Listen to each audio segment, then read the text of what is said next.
अमरावतीमधून नवनीत राणा यांच्या विरोधात दिनेश बुब रिंगणात। बच्चू कडू यांच्या प्रहार पक्षाकडून लोकसभा ते लढणार।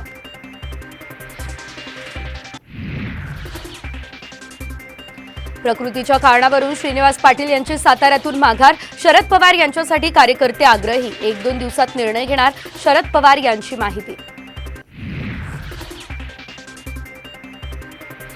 वसंत मोरे यांच्यासोबत सकारात्मक चर्चा। 2-4 दिवसांमध्ये निर्णय कळवू, आंबेडकरांनी केलं स्पष्ट।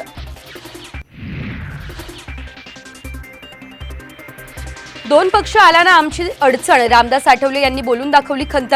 विधानसभेच्या 8 जागा देण्याचं फडणवीसांनी आश्वासन दिल्याची आठवलेंची माहिती।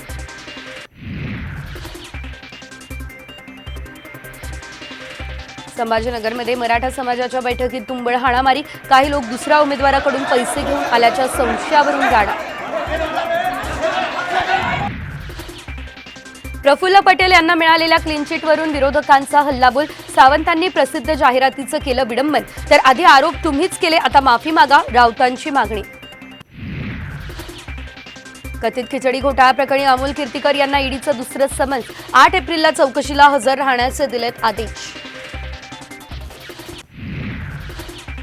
कल्याण पालघरचे उमेदवार उद्या जाहीर करणार, संजय राऊत यांची माहिती। महाविकास आघाडीमध्ये नाराज नसल्याचा पुनरुच्चार।